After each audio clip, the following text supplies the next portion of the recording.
Welcome, welcome, welcome. You're in the right place at the right time. Today is Tuesday and it's 5 o'clock Central Standard Time. And we're going to have a really, really nice show today. My special guest and friend and mentor will be on the line with us today, Dr. Hunt. And I'm so excited to have him come on. So, you guys, you are in for a very special treat on today. Dr. Hunt and I have been together for over 30 years. And I promise you, he was one of my very first guests when I started doing my radio broadcast over 10 years ago. And it's been a long time since he's been on the show with me, but he's coming back on, and we're going to do it up on today. I'm excited. So before we get to that point, let me get my announcements out the way. The first thing I want to do is give a shout out to all of our healthcare heroes. Those are people that have been on the front line, keeping our loved ones safe. They have been patching our loved ones up and sending them back to us. And as you all well know, I have been saying it all year long that we were not finished with dealing with this dreaded disease that has been killing our family members. There are still many people getting sick. There are still many people that have been in recovery, long term care because of this pandemic that has been going on. And because of our heroes, they have been doing their very best to keep our loved ones healthy and to keep our loved ones strong and get them back to us so that we can continue to love on them as we need to help them recover. So I'm going to say this again. This thing is not over with. You guys need to be very careful. Wear your mask, keep your distance. I know, the mainstream media and the public is saying, oh, sure, everything is okay. You can go back out there. Well, no, it's not okay. They have come out with another strand of this virus and they don't know anything about it. They don't know whether the vaccination is going to protect you or not. They're still trying to figure things out. So I want you guys to be smart about it. Stay safe. Okay? Wear your mask. Keep your distance. Wash your hands. And if you have somebody that is a healthcare hero in your family or your life, continue to support them because they're on the front line and they are under a great deal of pressure and a great deal of stress trying to do what they do in this world of disease. Okay, we just said like that. It's a lot of disease floating around out there. Okay, so we need you all to support them and keep them lifted up. Also, like to give a shout out every time I go live to all of our spiritual leaders. If you have a pastor or a spiritual leader, please continue to keep them lifted up.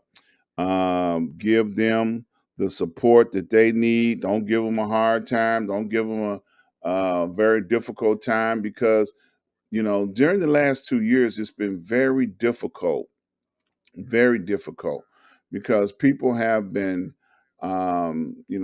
perishing and they were not able to celebrate their loved ones the way they wanted to or would have liked to. It's been very difficult. So, that's kind of hard when you're a spiritual leader. You have to try and hold a family together. So, pray for your leadership. Keep them lifted up. Keep them encouraged. Keep them supported. So that they know what to do. Hold on just a minute, guys. Yes, sir.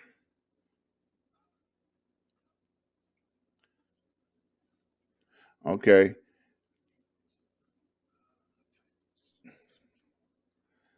All right.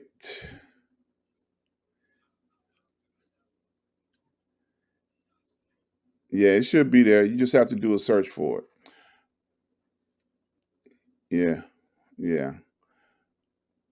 Yeah. Okay. All right. All right. That was Dr. Hunt, y'all. He's having some technical difficulty. He should be with me shortly. He's looking for some of his information to be able to log into the show. But I want you guys to just bear with me. He's coming. So continue to pray for your leadership and continue to support your leadership. Pray for them. Give them all the support that you can because they need it. You know, we have to count on them to give us our spiritual inspiration at a time like this. Now, you also know that Dr. Hunt is coming on the show today.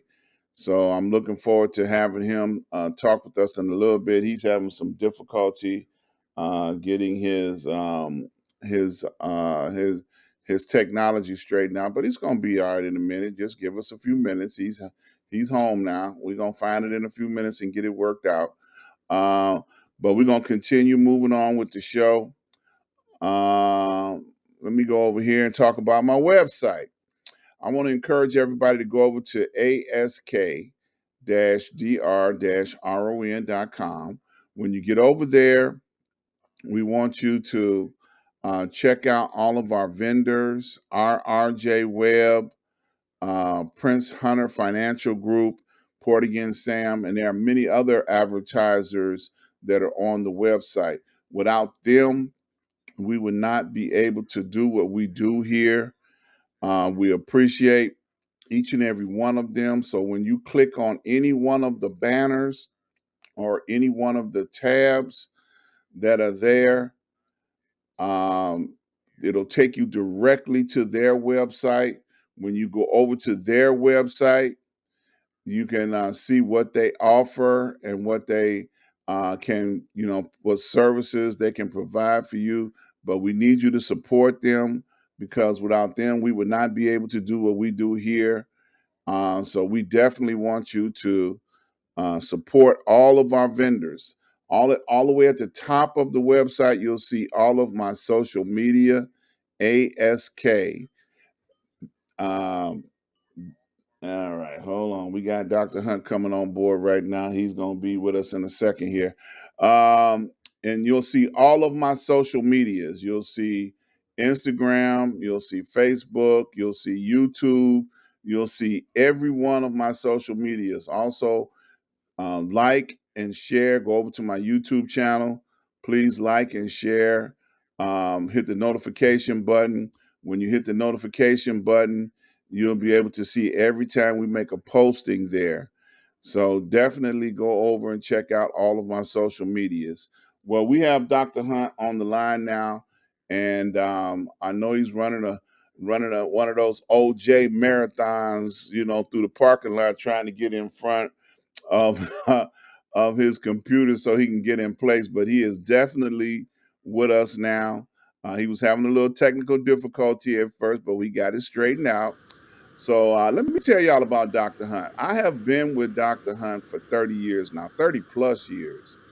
And when I got to Dr. Hunt, I was, I would say wild and crazy guy, and I didn't know anything about ministry. I didn't know anything about, church because I wasn't raised in the church. He took me and allowed me the opportunity to hang out with him and actually get close to him. And so close to him where I was able to travel around the country with him. He wasn't traveling out of the country yet, but I saw it coming. As a matter of fact, I can remember on one occasion I called him from Ghana, on a payphone. I said, "Doc, you need to come over here. This is Ghana, man. They need you over here." And he was like, "Yeah, okay." He didn't even have a passport at the time. Not at the time. He didn't even have a passport. But fast forward, through the scope of time, and now he's visiting Africa, Haiti, the Bahamas. He's using his passport very much. So, like I said at the top of the show, he was one of the very first guests that I had on the Ask Dr. Ron show, radio show. And I welcome him back to the show because he's never a stranger, but a friend to the show. Welcome back, Dr. Hunt. Thank you, Dr. Ron. Yeah. I tell you, it's a pleasure to be on. I thank God. I want to apologize for my technical difficulties. I'm not as tech savvy as you are. You've always been on top of your game when it comes to technology. You were the very first one to introduce me to that. Now Yeah. Yeah. you know how long ago that was. Yeah, look, it came and went. Hey, man, got out of here, and we It don't even have came and that went. anymore. Yep, it came and went. Yep. You So I know, apologize. we have had many journeys together. And when you were talking about what we're gonna do, what we're gonna talk about, I don't have an agenda.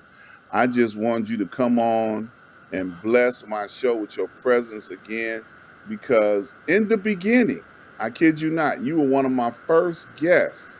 You didn't even hesitate. We was in the back room of a storefront, and you would show up. It didn't make no difference where we was at. You would show up and be a part of the show, and we would have a great time then, and we're Yeah. gonna have a great time now. So I can't thank you enough.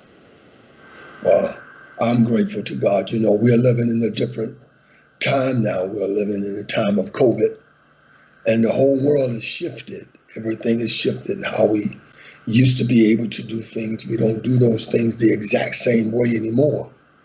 And what God has done is He's given us a greater degree of creativity Hmm. and allow us to tap into that creative essence that's in us to continue ministering to God's people and helping to get God's people through these difficult times. Yeah, You know? yeah. Now, there's a whole bunch of letters behind your name. I got it listed on the screen here. Yeah, You know, I'm yeah. like, "Hmm, I started thinking back. I was like, yeah, he got a PhD, he got a THD, he got a DD. Did I miss anything? I know you got a doctorate in everything that they uh, offer, don't they? no, I don't. But I've always had a placed a great value on educating myself and tapping into entities that are out there, schools that are out there that gave me opportunity to study and to make these kind of accomplishments with my life. So I'm certainly grateful to God for uh, all of that. But you didn't have to put none of that up there. You know that. Well, I wanted people to be able to understand. I got a few letters behind my name. Mhm. I only got the PhD. I don't have all that other stuff behind my name. But when I first came to you, and we began to start the journey together. Actually, there was schools and institutions that solicited us, and we all joined forces in order to help make that institution a success story. We even had a satellite school of theirs in Chicago at one time, and now Mhm. you have your own school in Chicago with Dr.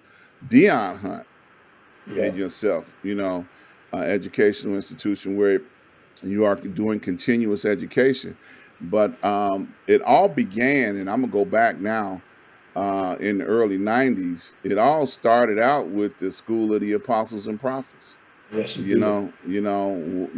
We were on 69th Street, and you were teaching, as always, ministers, and the different offices of ministry, at the School of the Apostles and Prophets. And like I said, I stumbled into it. Like I said, I didn't have a church background. I wasn't raised in the church.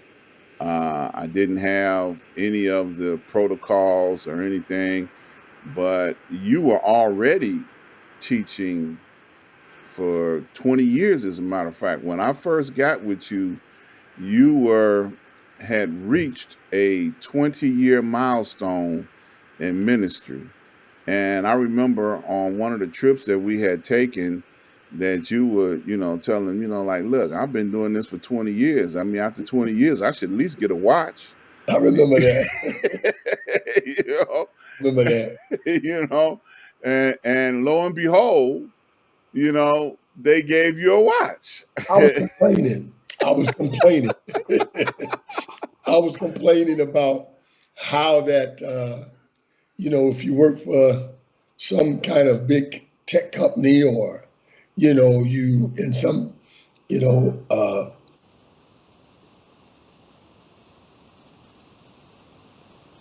Okay, he froze up on me. You still there? You still there, Doc? Looks as though, let's see, he's having a little technical difficulty there. Let's get him back on the line. Y'all stand by 1 second. I'm gonna connect back up with him in 1 minute. Seems like his internet froze up for a second there. He must got a bad internet connection. His internet went down. So we're trying to connect back with him. Y'all stand by. Don't go nowhere. But we were in, I want to say, Walterboro, South Carolina. And the ministry there blessed him with a gold watch, and it was, 20-year reward for being in ministry at that point in time for 20 years. So it was very rewarding to see that. And I think I got a videotape on that somewhere. Dr. Hunt was talking sometime this morning on Behind the Veil about me traveling with him back in the early days of me coming into the ministry and videotaping, a great deal of the his down. So something is happening. We're gonna get him back in a minute. Y'all bear with me. We have some technical difficulties on his end. Can't connect up with him. Not exactly sure what's going on, but we're gonna figure it out in a minute here. We're working on trying to get him back on the line. Y'all stand by. I don't know what's happening, but all of a sudden, we're having some technical difficulties. So y'all just bear with me. Glad to see you all stopping by. Christine Walls is here. Enoch is here. Miss Janice Pritchard is here. Good evening to you. We see you on the line. Y'all hang in there. We're going to get him back on the line in a minute here. He's having some internet issues. For some reason, his internet went down. So we're going to keep on trying until we get him back on the line with us. It's for some reason it's not connecting up. So we know he's there. We can see him. Not sure if we can get him on the line another kind of way. Let's see here. I'll tell you what we're gonna try to do and see, can we connect up with him via cell phone. Let's see if we can do that. See if that'll work. It's not gonna look as pretty, you know. It's not gonna. Ah, here he comes. Y'all stand by. Here he is. Okay. I just heard it connect. Okay. I see it. Okay. I just answered. Okay. Y'all bear with us. We got a little technical difficulty here. We're trying to get him back on the line.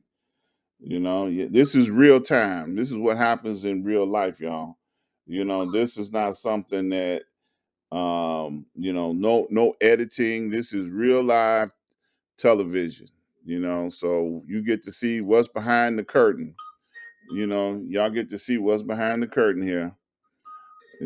So y'all just hang on.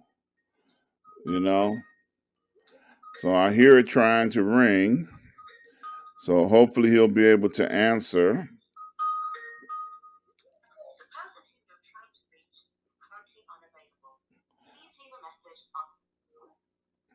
Okay. uh let's see. Okay, I think we got him back. Dr. Hunt, I hear you. Yeah, I'm back. There you go. We got you back, boy. Technical difficulties. Don't worry about it, y'all. We gonna keep on going. And if we go a little bit over time, then we just go a little bit over time. But we were talking we were talking about the watch, the 20-year watch that you got in I think it was Walterboro, Carolina, wasn't it? Baltimore, South Carolina. South Carolina. Okay. And we went down there and they awarded you a gold Seiko, I think it was. It's a gold, solid gold Seiko. Yeah. And it was a reward for 20 years of service at that point in time. Yeah. Well, God, I was whining, and God, even in my whining, God was like, I hear you. I'll give you a gold watch. And he gave me a gold watch. In fact, that meeting, we was preaching one of the precious saints. We were preaching at Apostle Andy Ferguson Sr. Yep. Miracle, revival, deliverance, I think, like that, something like that. In fact, that video that I shared the other day where I'm singing, did you stop and pray Yes. this morning? Yeah. That video was recorded at that church. Yes. It might have been around about that time. Yeah, I think it might have been, if not at that particular time, not long after that, because we used to go down there quite a bit. Quite a bit, Yeah, and I took several videos of us being down there in that area with Andy and his family. Yeah. It was powerful work going on, and it was such a blessed experience for me, because by me not having any experiences to draw from, everything that I was filled up with was fresh manna. You taught me what to do and how to do it, anew. It wasn't like you had to erase the program and reboot. You filled me up with information that was good to go from then till now. Do you remember your first 21 day and night fast? I sure do. And for like about 6 years straight, every year in January, Yeah. you had me at that church, laying on the floor outside your office, trying to keep all them booger bears away from you, because Oh, I got to tell on myself. I'm totally transparent. okay. Now, I'll ask you about that. You said ask Dr. Ron. That's the name of the show. Yes. I was going to ask you about that. So go ahead on. Yeah. Don't make me ask. Go All ahead. right. When I got there to your ministry, I began to understand the ministry of an armor bearer, and used to teach that in the school of the apostles and prophets. There Yeah. was, your calling, your purpose, all the things that you would need to understand about being part of the fivefold ministry, and even other ministries as part of the fivefold ministry. So once I understood the importance of what the armor bearer ministry was all about, I was trying to cut everybody's head off. I was barking like old Yeller. I'd keep people away. I'd run off and leave people on the side of the road. I Yeah. had a reputation. It's like, and preachers all across the country used to say that, you got to get past Bro Ron.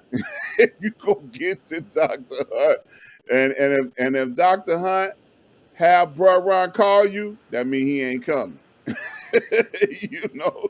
But yes, I took my duties very seriously when it came to being a protector or a person that I would take all the fiery darts coming at me in order to protect you. And I wasn't the only one, Bishop Coakley, there were many of us, Pastor Davis, all of us, put a hedge of protection around you because we felt as the men of that ministry that it was our responsibility to build a wall around you. And we did. Yeah, yeah. We did. It was a lot of stuff going on, a lot of craziness, and 21 days and nights wasn't no joke, and I mean, we was doing it with nothing but water, Sleeping on the floor sleeping on the floor, in the services 2-3 times a day. three, 3 times a day church services. Yes, every day. In the Yeah. dead of winter. And Okay, they we ain't did talking about in the summertime. We talking about in the dead of winter. And January. yes, in Chicago. We ain't talking about no, Florida winter, Oh no, or no Texas winter. We no. talking about Chicago winter. Yeah, Okay. And many of us, well, some still had to go to work and do yeah. things and perform the duties that were necessary. And when I first Back got to the there, shut-in, I'm sorry. and they would come back to the shut-in after work. Yep. Stay in You the know, church at night. yeah. And when I first got there, I wasn't married at the time, but I got my third wife, you know, hanging out with you. I finally got married the third time, you know. But I was a family man because that was the mother of my twins, and I brought my twins into the church, and they began to be exposed. To this day, my son, it's so funny when you saw him um, a few years back. He came to Chicago, and we came down when you were holding service, I think on 59th Street or something, at Yeah. one of the churches over there, and he was like, Dr. Hunt, you know, all I can do is look up at you and say that is a giant because he was a little bitty 2-year-old at the Yeah. time, Yeah. and that's all he can remember is you And being now he so was much. standing looking at me face to face. Yeah. So, my family had been a part of what you've been doing a very long time. I remember Very. one time. Let me just drop this. Go ahead. I remember they were still kind of young, and you had gotten them for the summer. This was when you, this was when you was driving the truck. Uh-huh. You had gotten them for the summer. I'll never forget this long as I live. And I had my youngest son, Booney, you know, earlier that summer. So I knew what you was dealing with, father son time, daddy son time, and you had him the entire summer. He was up in that 18-wheeler with you, going up and down the highways and all that. And then when he had to go back home, you, you came over to me the day he was leaving, and you just bust out in tears and start crying. I said to myself, I said, now you know what I felt. I don't forget, I was dropping Mooney off at the train station, and he got on the train on the South Shore line. I'll never forget it. And I was standing there on the platform, and he was looking out the window crying, and I was standing on the platform crying. Then just before the train pulled off, uh, I waited for him to get off that train and come back, and I took him back home, and I couldn't even send him home. So I knew what was happening with you in that moment. Right. You just bust out and start crying. I said, "Oh man, don't worry, it's gonna be all right." That was It hilarious. was, it was. I can laugh about it now, but boy, that was an experience. I tell you, you know. And I had bonded with my because they twins, so I had bonded with them, so it was kind of difficult, like wait a minute, hold Had been on. this whole summer up in that truck. The whole summer we had went Highway. all over the place. Yeah, We had traveled from coast to coast, yeah. and I tell you, it did something to me, boy. I was messed up. That was back when I had a heart. Yeah, you got a hard time. Don't stop talking. Yeah, Yeah. So, you know, over the years, and I'm gonna take liberties now, because you and I have been friends for so long, and many of the crusades and endeavors that you have been on, I support them 110%. Not only with my time, but whatever I can offer, I've always been a support. finances and everything. Yes, and when you have seen me develop and evolve from 30 years ago till now, what is it that you see in me now that has come to the forefront, over time? Because I know I was wild and crazy when I got there. I had a camera and I was wild, you know.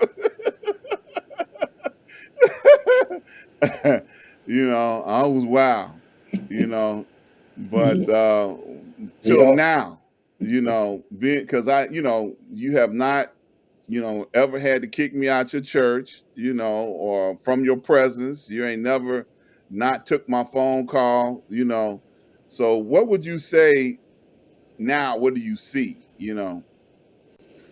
Well, there are methods. There's the methodology of of following. Um, Abraham, when he was getting ready, he and Lot. Uh, Abraham had been told to leave his father's house and to wander, and God would tell him where to stop. And before he came into the land that God promised him, God put Lot through a loyalty test. And Lot failed the test when their herdsmen fought. Lot's herdsmen fought with Abraham's herdsmen. And they parted company because Abraham told him, said, we shouldn't fight because we're brothers. And he told him, he said, lift up your eyes and look, and whatever part of the land you see, you can have it. And if you go to the right, I'll go to the left. If you go to the left, I'll go to the right. And Lot lifted up his eyes and looked towards Sodom. And that's where he went. Now we know how the story ends. Lot wound up in a city that God brought judgment on, rained down fire and brimstone. And it took like 14 generations to get to get to straighten that out. What do you mean, Dr. Hunt? I mean when Lot got so far off until his daughters slept with him to preserve their father's seed, they birthed the Ammonites and the Moabites. And it took 14 generations for God to reconnect Lot or Lot's seed with Israel through Ruth the Moabite, Mm-hmm.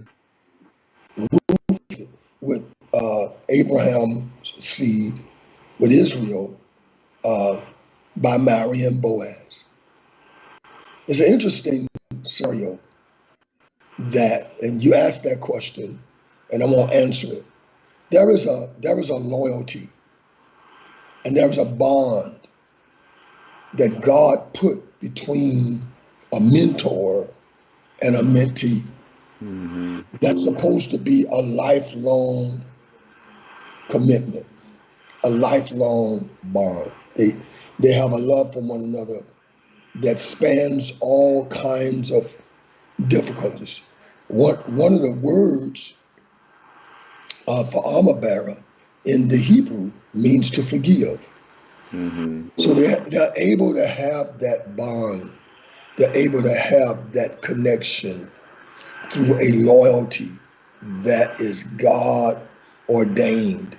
Mm. That uh, spans over many years and even generations.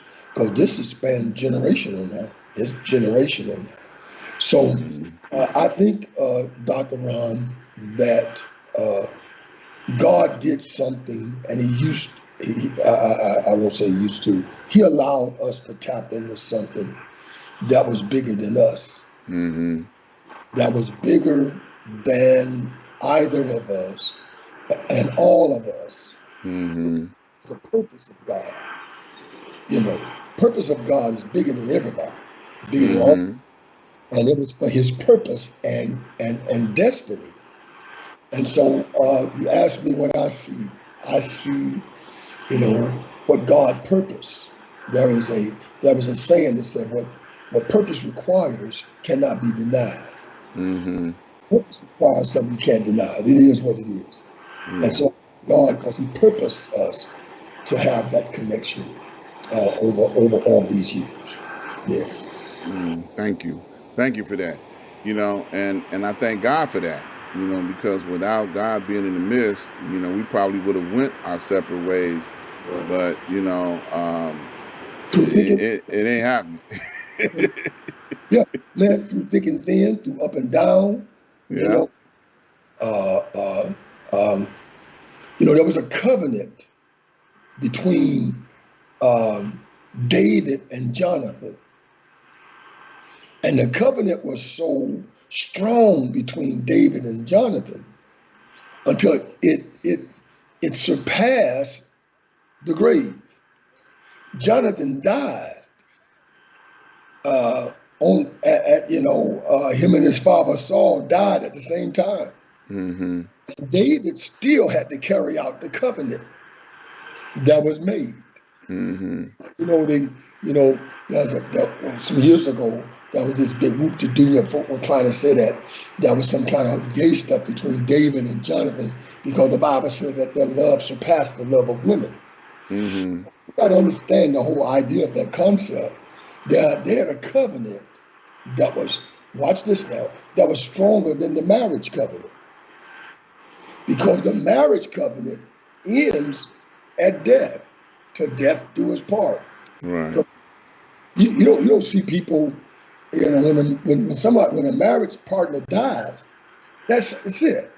Mm-hmm. But the covenant that David and Jonathan had surpassed that because it was such a bond and such a covenant. And now David had to keep that same covenant with Jonathan's seed, Mephibosheth. He had to Mm-hmm. carry out the covenant. So there are things that are so scriptural and so biblical, solid, you see, that comes to my mind, you know, covenant, loyalty, and all those things that, make for positive relationships. Yeah. And over the last 30 years, I have witnessed with my own eyes many signs and wonders that have followed you everywhere you have gone. And I know now we're coming out of, well, we're not coming out. I'm not even going to say that. We're in the midst of world diseases that are killing people. 800,000 people have died over the last year, 2 years. And I have been saying it on this show that it's not over with. Please continue, to safeguard yourself. Use all the pandemic protocols that you have learned and continue to, safeguard yourself so that you don't have to suffer, so you don't have to go through, the conflict of these diseases that are going on. And in the last 2 years, I know that you have gone behind the veil and created a whole new platform to encourage leaders and people that have religiously showed up every day. Maybe religiously is a bad word because religion ain't a good thing, but faithfully, I'll just say that, have shown up morning after morning to be encouraged and to be educated on what God is doing at this time and season. And you have taken this task and this responsibility on each and every day, and I tell you, you have not, missed a day unless you just didn't have access to the internet, which you were out of the country at one time or two, and then somebody else had to pick up the responsibility to do it. But it has been something that has taken on a life of its own. And you want to talk about that a little bit and what this endeavor means to you now and where it's taken you. Well, the pandemic, as I stated earlier when I first came on, has shifted the whole world, shifted everybody. And some ministries were not able to make that shift, especially when they were locking down everything. But God had given me back in September of 2019. This is before COVID was discovered in America.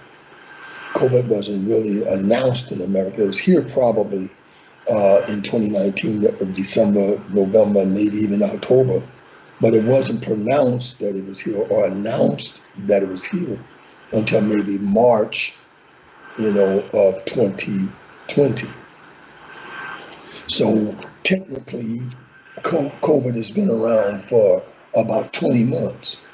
Well, I prophesied in 2019 that God was allowing a judgment, a sore judgment, to come upon America. I stood right there September. I know the exact day of the week it was. It was Monday, Labor Day, 2019, and stood on the banks of the Atlantic Ocean in Palm Beach, Florida.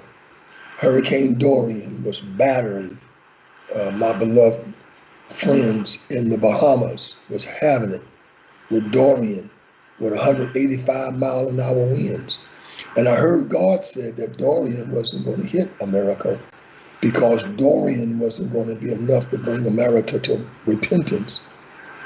He said what was going to hit America was going to be something that was going to not just be a coastal thing or area thing. It was going to be a nationwide thing.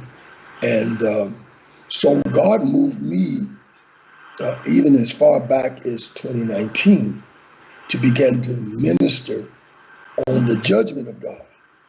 So when 2020 came in and they started telling us about COVID, I launched Facebook Live that I did every single day, 7 days a week. Every day, 7 days a week, every morning at 9 o'clock Eastern Time. And I did that for several months early on. And then God had me to take it to Behind the Veil on the Zoom platform. We called it Behind the Veil. And I'll never forget this, Dr. Ron. I'm going to give it back to you. We did a 7-day and night water fast behind the veil. I think you participated in that. We did a 7-day and night water fast. And God let us have upwards to 150 people that pray and fast 7 days and 7 nights without a bite of food. And so this shift to Behind the Veil has been nothing short of phenomenal. It's been phenomenal in what we have watched God do all over the country and many countries of the world have chimed in to the Zoom platform that dubbed Behind the Veil. And it has given people the strength and the wherewithal to walk through this pandemic and grow in the midst of it. That is the thing, that these there are people who actually have grown through this affliction. Mm-hmm. Yeah, multiplied through this affliction and grown through this affliction that we call COVID pandemic. Yes. So, pandemic revival. It's a pandemic revival that's going on right Yes. Yes. today. Yes. Yeah. Now let me plug this in. Y'all see that email right there? I notice I'm country now. Y'all see that email that's listed right underneath Dr. Hunt's name there, behind the veil, 0720 at gmail.com. If you are interested in being a part of what's going on with Behind the Veil, send them an email. Introduce yourself.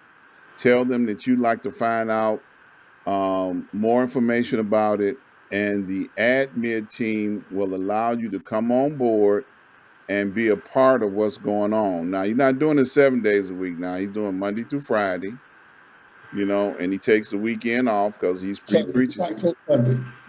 Yeah. I'm just gonna say you got 3 services on Sunday already. Yeah. He's in New York, he's in Florida, in Chicago. He got 3 services on Sunday.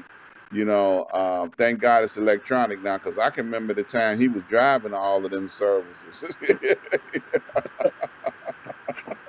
Oh I man, remember that time we did 4 services on Sunday. man. I mentioned it this morning. Super Weekend. Yeah. Super Weekend was a something that you had created back in the 90s. Yeah. And Super Weekend started out with a Friday night service, a Uh-huh. prayer breakfast service on Saturday morning, a Hmm. Saturday evening service, and Uh-huh. then we went into Sunday morning service. Then we had a Sunday evening service, and then we ended on a Monday night service. That Yeah. was Super Weekend. Yeah. Like Was these folks getting off easy. That's what I say. Cause you worked the socks off of us, boy. I tell you, boy. We didn't get no sleep the first weekend of every month was Super Weekend. Okay, once we did 4 services on Sunday. 4 services on Sunday. Yeah, Once, because we traveled to Gary. yeah, I don't know how we did it. I can't tell you, but we did it. And I'll never forget. You remember Mother Coleman and Dad Coleman? Yes, Mother, yes. her husband at that time was alive, and he was in a wheelchair. And she kept up with us from Chicago, 2 services in Gary, Indiana, and then back to Chicago. Yep, I looked up, I was preaching, and here come Mother Coleman, and every servant pushing Dad Coleman. yep. You're talking about some dedication. I remember those days. Yep. And that was in person. I mean, it wasn't no electronic devices. We was doing it in person. Yeah. Now I gotta tell on myself in the spirit of being transparent. I love being transparent because it makes people think I'm, down to earth when I do things like that. I would not go to the West Side. I was going to ask you about that. That was going to be one of my questions. Right? Don't tell Uh, them about it. Go ahead and tell them about it. Dr. Hunt would, I mean, any place else in the country. If he was in California, I'd be there. If he was in Florida, I'd be there. But if he went to the west side of Chicago, I said, I ain't coming. I used to tell him, and he used to tell the folks, well, y'all don't look for Bro Ron on the west side because he ain't coming. Now I didn't have a problem with the west side per se. Really? Per se. But Okay. my dad was from the West Side. And my dad used to tell all the bucket of blood stories about the Oh, West yeah. Side. And I had an older sister and some stepbrothers that grew up on the West Side. So I was over there for family and social things. But I used to call, and I'm gonna make some people mad when I say this, but I'm gonna say it anyway. I used to call the West Side a war torn country, just like Beirut. Okay. I was like, man, I ain't going over there, man. Them folks might steal my hubcaps. And I used to have nice hubcaps back then. I ain't going. I'll see you when you come back on the south side. You know, Raised on the West Side. I know. Raised on the West Side. I know. I know. I lived maybe a mile away from the Bucket of Blood. Okay. Yeah, I lived right across the park from the Bucket of Blood. Uh-huh. Bucket of Blood was over on the 16th, near Kedzie. Right. And I lived right across the park on 13th in California. You could just Yeah. walk across Douglas Park. Right. And Yeah, see, and my dad wasn't too far from there. He was on Trumbull, 16th and Trumbull. yeah, yeah. Yeah. So it was rough over there even then. you know. So, and it was just I just wouldn't do it. It was against my philosophy. I'm like, I ain't Dr. Ron, I going. got a question for you. What do you think? What do you think about what's going on right now in the country with these trials? Um, we just saw Kyle Rittenhouse acquitted of murder, 2 counts of murder and other charges, attempted murder. And we just saw uh, Greg McMichael and I think Greg is the son of I think he's the father, but anyway, the McMichaels and the other guy, Bryant, convicted in Brunswick, Georgia. You remember we went to Brunswick, Georgia? Oh yeah, I remember. Yeah, we used to have a convention there. That's Yep. right. Yep. Brunswick, Georgia for a convention Yep. we had there. What do you think, Dr. Ron, about the fate of America as a democracy? What do Well, you see for this country? I know you're prophetic.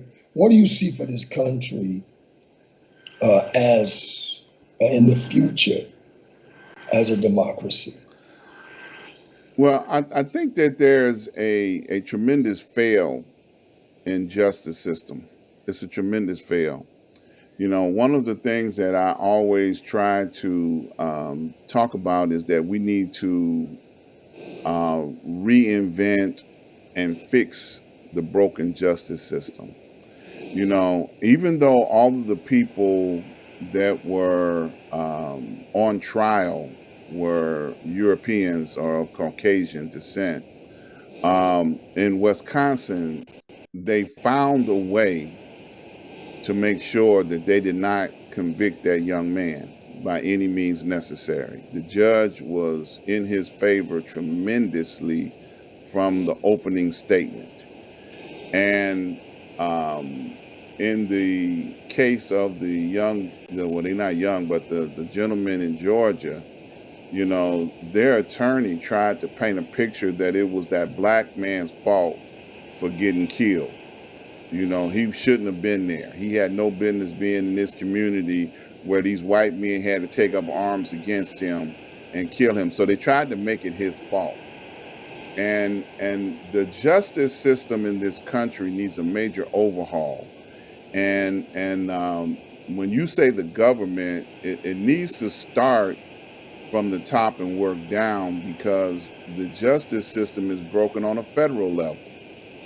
And they won't do anything to try to fix it, because they don't know how to fix it. That's the first thing. And white folks, I'm gonna say this and gonna get me in trouble, but white privilege is still alive today. And because of white privilege, they don't think they need to adjust or fix anything. They think it's okay. Well, what's the problem? You know, the question that have been going back and forth on social media ever since the Wisconsin case is, why was not the mother ever brought up on charges? She drove her son to Wisconsin with a loaded weapon at 17 years old, let him out of her vehicle to go participate in civil distress or civil unrest or whatever. So she was okay with what he was doing. She was okay to the point that nobody ever even questioned or challenged her on why she did that, allowed her son to do that. And even to this day, it's still okay because nobody's even questioning her on why did you take your son into a hostile environment. Now, the people that got killed in that situation, it was okay because they were protesting the injustice of a black person. So they was like they deserve what they got. They got killed. They were protesting for black people. So this thing is broken, and it's going to take you know a long time, and I'm not going to even say in my lifetime to get fixed. Now the people in Georgia, they couldn't get around convicting them because that was just blatant. That was just straight up murder. But it still sends a message to many other Caucasians and Europeans that it's okay to pick up arms and go after people of color, to go after black folks. It's okay. And with that mentality, until that mentality is changed, it's going to be some more homicides. It's just like when you look at the police. When the police roll up on a traffic stop right now, their immediate response is, I'm in fear for my life. I got to put my hands on my gun and I may have to kill these black people. Yeah. That's their mentality getting out the car. So, we need a mindset change. We've got to do something to turn the minds of Europeans away from this fear factor. Well, Dr. Ron, what you're saying is so profound. But I want to add something. This country is called the United States of America, but it's really divided. And the division that we see now is unprecedented in our lifetime. Mm-hmm. The only time historically we have had this kind of division was leading up to the Civil War Yes. that started in 1861. So uh, we've not had that kind of division that we have now since. And the division is the same kind of division. It's over race. Mm-hmm. Not race is the underlying issue, thing at issue here. They'll tell you historically that the Civil War was not fought over slavery, but it was. Yes. Fought over slavery. They'll tell you that it was fought over states' rights. Well, what states' rights? States' rights to own slaves. Right. See, the North won the war. The northern states won the war. The Union won the war. But the southern states won the narrative. And they got a chance to tell the narrative. Mm-hmm. And that's the reason why they were able to erect all these statues of Robert E. Lee and Jeb Stuart and all these Klansmen that fought, against the Union. That's how they was able to put all these monuments up all over the place to further terrorize black folk, because they won the narrative. They won the argument. And so now we're back there at that same place, 100 and some odd year, 150 years later. We back there at the same point where we're sitting on a virtual powder keg. Yes. And there's no telling what we're going to see in the next 2 to 5 years. In the next 2 to 5 years. People will tell you now, if you got a gun, you can't hardly find bullets. Mm. In Texas, they are, they basically say if you live in Texas, You can buy a gun. It don't make no difference if you have a criminal record.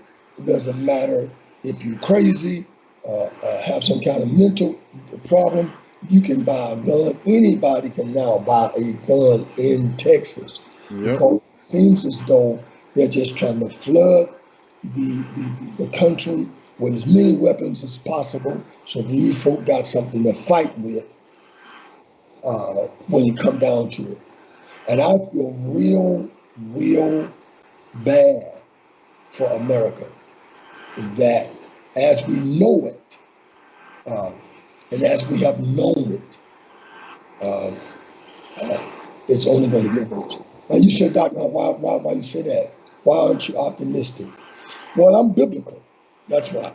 Mm-hmm. Yep. Biblical. And Paul wrote to Timothy.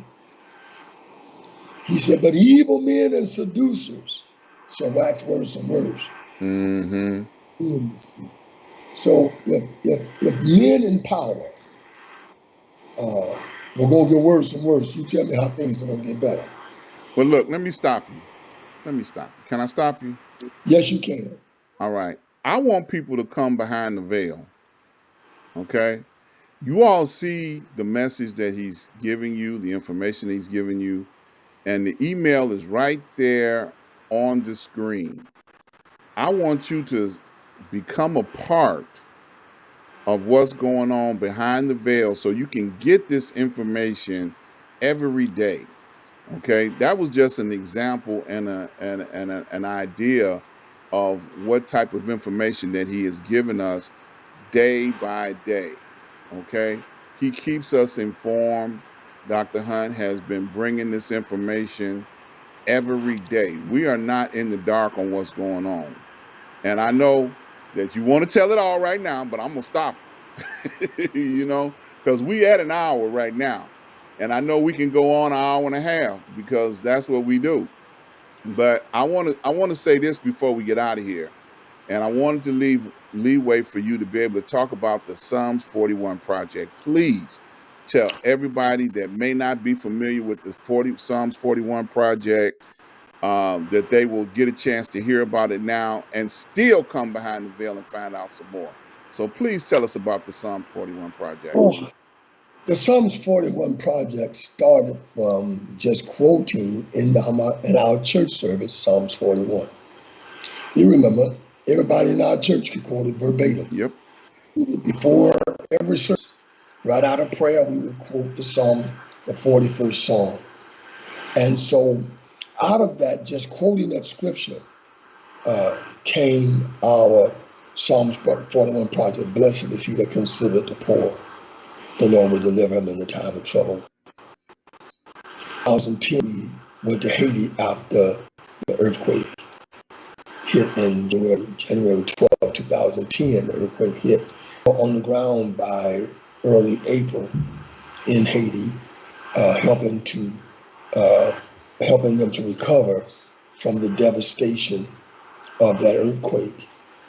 And I made a vow to God then that I would do whatever I could to help to alleviate some of the suffering, ease some of the suffering, and some of the agony of hunger from as many lives as I could. And so we started going to Haiti every year. Sometimes I went twice a year. And then we expanded to, I've been going to the Bahamas doing revivals, and we've expanded the Psalms 41 project to the Bahamas in disaster relief after Hurricane Dorian. So we went there with disaster relief. And then, of course, Kenya, Apostle Felix Nariki in Kenya, Apostle Alan Laguerre in Haiti, Bishop Kenneth Fowler in the Bahamas, and then Apostle Wasim Waris in Pakistan. And so what that initiative is our missions program that we follow the precepts of Psalms 41. Blessed is he that considereth the poor. The Lord will deliver him in the time of trouble. So the whole psalm speaks to what God gave us to do in trying to alleviate some of the suffering and pain from as many lives as we could. Dr. Ron, it's like drawing a bucket of water out of the ocean. You know, you can draw a bucket of water out of the ocean. Is that really going to have an effect on the ocean? Not really. Not at all. Not really. But but I don't. Even though I can't feed millions, even though I can't clothe millions, if it's just hundreds, if it's 1,000 people, if I can change 1,000 people's lives, if I can give 1,000 children hope, if I can cause 1,000 children to go to bed at night with something in their belly and know that they're gonna get through the morrow with some food. If I could just do that with 1,000 children or 2,000 children, it's like drawing water out of the ocean, but still, that's 1,000 children whose lives are being impacted. So that's what the Psalms 41 project is about, alleviating poverty and hunger. And Yeah. you can be a part of it. Come behind the veil. You'll hear me talk about it in more detail. Yes, please do. So I know we run over a little bit of time today. We had a little technical difficulty, so I wanted to make sure we got a chance to talk about some of the things that I wanted to address. Coming on there, you all can find Dr. Hunt. His administrative staff will address and allow you access to Behind the Veil. Just email the email address that's on there. Doc, I can't thank you enough for coming on and being with me after all these years. It took me 10 years to get you back here, but you finally made it. Now many of you will recognize him as being on my introduction. When you see the introduction, you'll see him on there. When I first sent it to him, he said, "Man, you got my permission." I was like, "Thank you." I haven't seen the introduction for or since you Since made it. since I sent it to you, yeah, yeah, it's on there. I'll send it. You'll see it on the beginning of this tape again. But before we go, I always ask this question of everyone that comes on the show: what is it that you would like to leave with the people before we get out of here today? Well, what I would like to leave with God's people is that this is a time for us to draw close to God. It's a time of intimacy with God as never before. Don't let what is happening in the world drive you away from God with questions that you can't answer or that you don't think anyone else can answer. Let what is happening right now make you pray more. Let it make you fast more. Let it make you have a greater commitment to serve God and to get close to God in this hour. If you could do that, if you can turn this into a kind of catalyst for your personal walk with God, then you're going to make it through. You're going to make it through this pandemic. You're going to make it through this political upheaval. You're going to make it through this economic storm that's coming, and you can make it through anything that's ahead just by getting close as you can possibly get to God. Get close to God. Thank you, man. Profound words. I want to thank you once again. I want to thank everybody that tuned in, that's listened. I see Apostle Miles. I see Apostle Dion. I see Gersley popped in. Thank you all for coming and listening to the show. This will be posted on my YouTube channel.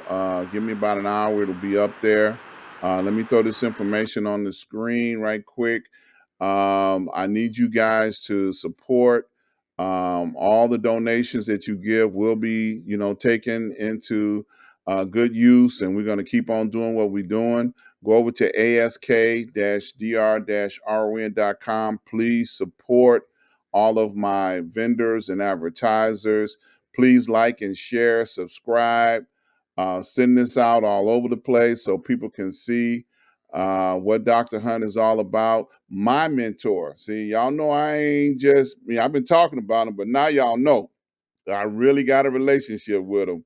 So now y'all can see it firsthand. We appreciate you. Thank you all for being a part of the show today.